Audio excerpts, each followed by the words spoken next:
गुरु प्यारी साध संगत जी, आज फिर से एक सुंदर सी साखी आप सभी को सुनाने जा रही हूँ। गुरु प्यारी साध संगत जी, जो लोग रिश्तों को बोझ समझते हैं, आज की साखी उन्हीं के लिए है। जिंदगी को देखने का नजरिया क्या है, ये हम पर ही निर्भर करता है। कुछ लोग रिश्तों को बोझ समझते हैं और कुछ लोग कर्म समझ के, अपनी जिम्मेदारी समझ के उनको निभाते हैं।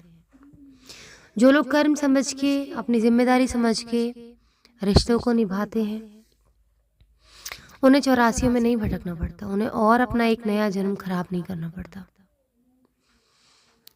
एक कह सकते हैं या फिर अनेक कह सकते हैं। और जो लोग जीवन को, रिश्तों को, कर्मों को बोझ मानते हैं और उसको बोझ की तरह ही निभाते हैं, तो उनका ये बोझ कभी किसी जन्म में कभी खत्म नहीं होता। क्योंकि बोझ को एक इंसान हद तक ही उठा सकता है ना, आखिर में हार कर छोड़ देता है। तो अधूरे छूटे हुए कर्म, अधूरे निभाए हुए रिश्ते, ये हमें फिर से मजबूर करते हैं अगला जन्म लेने के लिए, उसमें फिर उनको भुगतने के लिए। तो आइए गुरु प्यारी साध संगत जी, सुनते हैं आज की ये सुंदर सी साखी, जो जीवन को बड़े ही आराम से, शांति पूर्वक जीने का एक ढंग, एक नए तरीके को सिखाएगी। बहुत पुरानी बात है, किसी गांव में एक साधु रहते थे। दुनिया की मोह माया से दूर होकर जंगल में अपना जीवन काट रहे थे। सुबह शाम ईश्वर के गुण गाना और लोगों को अच्छे कर्मों का महत्व बताना, यही उनका काम था। एक दिन उनके मन में आया कि जीवन में एक बार बद्रीनाथ जी के दर्शन जरूर करने जाए। बस यही सोचकर साधु महाराज जी अगले दिन ही बद्रीनाथ जाने का उन्होंने विचार बना लिया। एक पोटली में कुछ खाने का सामान और कपड़े बांधे और चल दिए बद्रीनाथ जी के दर्शन करने के लिए। काफी चढ़ाई चढ़नी पड़ती है वहां पे। वो साधु भी धीरे धीरे सर पर पोटली रखकर चढ़ाई चढ़ रहे थे। तभी उनकी नजर एक लड़की पर पड़ी। उस लड़की ने अपनी पीठ पर एक लड़के को बिठाया हुआ था। वो लड़का विकलांग था और वो लड़की उसे कमर पर बैठाकर चढ़ाई चढ़ रही थी। साधु को ये सब देख के उस बच्ची पर बहुत दया आई और बोले, बेटी थोड़ा देर रुककर बैठ जा, तू थक गई होगी, तूने इतना बोझ जो उठा रखा है। वो लड़की बोली, बाबा जी बोझ तो आपने अपने सर पर उठा रखा है, ये तो मेरा भाई है। चलते चलते साधु के पांव ठिठक गए। कितनी बड़ी बात कही थी उस लड़की ने, कितना गूढ़ मतलब था उस लड़की की बात का। बोझ तो आपने उठा रखा है, ये तो मेरा भाई है। कितनी जिम्मेदारी भरी थी उस मासूम सी लड़की में। मन में दयालुता होगी तो हर सुनने वाले की आंख में आंसू आ जाएंगे।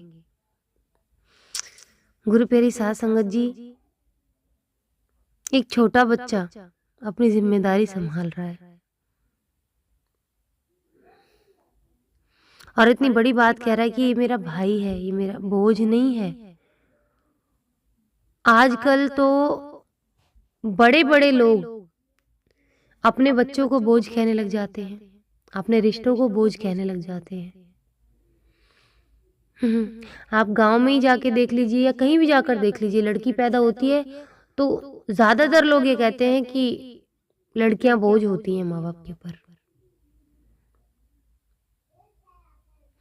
तो उन बड़े लोगों से, उन समझदार लोगों से ज्यादा समझदार तो यही छोटी बच्ची थी, जो अपने भाई को जिम्मेदारी की तरह महसूस कर रही थी, ना कि उसको बोझ समझ रही थी। उसको पता था कि ये मेरा कर्तव्य है मेरे भाई को अपने सिर पर उठाकर दर्शन कराना, क्योंकि वो बेचारा चल नहीं सकता। तो फिर हम बड़े क्यों नासमझी करते हैं, क्यों हर रिश्ते को बोझ की तरह निभाते हैं?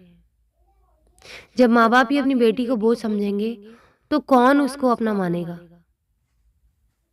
जिन्होंने पैदा किया वही उसको बोझ समझेंगे,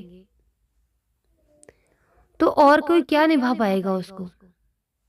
और लोग भी उसको बोझ से बड़ा समझेंगे। उस दिन उन साधु को एक बात समझ में आ गई कि अगर हर इंसान अपनी जिम्मेदारी निभाने लगे तो शायद दुनिया में दुख नाम की कोई चीज ही ना बचे। अपनी जिम्मेदारी से बचिए मत, जिम्मेदार बनिए, पूरी तरह से अपनी जिम्मेदारी निभाइए। गुरु प्यारी साध संगत जी, ये हमारे कर्म है जो हम पुराने जन्म से उठाकर लेकर आए हैं। अगर हम नए जन्म में भी इनको नहीं निभाया और इनको बोझ समझते रहे तो इस बोझ के तले हमारे 84 लाख जन्म आ जाएंगे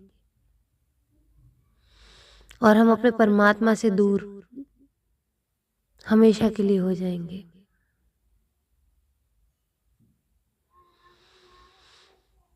अगर हर इंसान अपनी जिम्मेदारी समझ ले